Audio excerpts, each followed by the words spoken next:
Hello mga Mariko, for today's ganap nga ay maaga nga akong gumising. Kasi kagabi pa nga lang ay nakita ko ngayon po sa barangay namin na ngayon nga daw naka-schedule ang kuha na ng scholar dito sa amin. Kaya maaga na nga rin akong naggayak, pagkatapos ay naglakad nga lang ako saglit para nga sumakay sa tricycle. After ko nga sumakay ng tricycle ay nakarating na nga rin ako dito sa lugar kung saan nga magbibigayan. Hindi nga ako na late kasi nga hindi naman ito kalayuan dito sa amin. Nang makarating nga ako ay nakita ko na medyo mahaba na rin ang pila kaya pumila na rin agad ako. Kailan nga kasi munang pumila for confirmation bago nga makapasok. Medyo mabilis nga lang din ang usad kaya nga ito nga at nakapasok na rin kami dito sa loob. Di ko na nga rin nabidyohan yung mga sumunod na pangyayari pero ayan nakakuha na nga ako ng scholar. At agad-agad akong pumunta dito sa room ni Shanta para nga sunduin siya kasi nga lunch break na nila. Sakto nga na naabutan ko nga si Shanta dito sa labas kaya nga tinawag ko agad siya at pinakuha yung bag niya. Nung masundo ko nga si Shanta ay pumunta nga kami dito sa bahay ng kapatid ko at ayan nga at naabutan ko yung mga pamangkin ko na naglalaro. Naasar ko pa nga yung dalawang pamangkin ko kasi nga itong nakakulay pula na to ay negra nga pero yung isa naman ay maputi. Sabi ko pa nga kapag sila ay nagdikit parang nga silang copy ko brown. Sa totoo nga lang kahit nga may maitim or maputi sa mga pamangkin ko ay okay nga lang sa akin. Kasi ang mas mahalaga ay healthy sila at nagkakasundo nga sila. Kasi nga aminin man natin o hindi may mga bata talaga na hindi talaga magkakasundo. Kaya nga nagpapasalamat ako kasi nga kahit na minsan ay madalang silang magkita-kita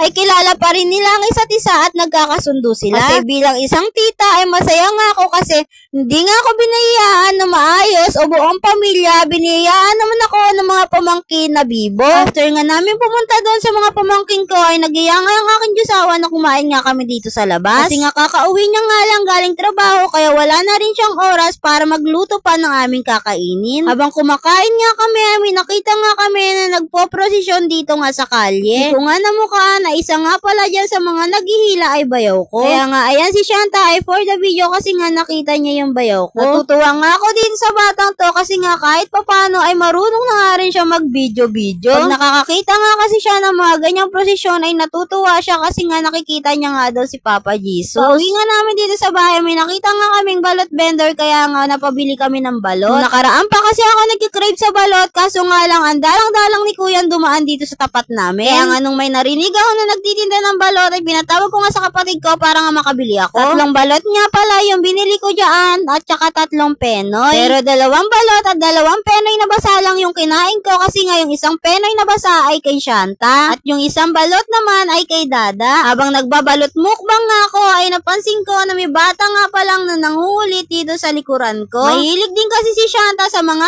itlog at sinasawsaw niya nga ito sa suka. Pagkatapos ko nga palang kainin yung 2 balot ay sinunod ko naman kainin yung 2 penoy na basa. Penoy na basa na nga yung kinakain ko dyan kasi nga mas nasasarapan nga ako sa penoy na basa kaysa sa penoy na tuyo. Kasi nga yung penoy na tuyo is parang itlog laga lang. Katatapos nga lang namin kumain ng hapunan dyan pero mga wala kaming kabusugan kaya ayan lumalafang na naman. So paano ba yan? Hanggang dito na lang mga mare. Bukas na lang ulit. Salamat!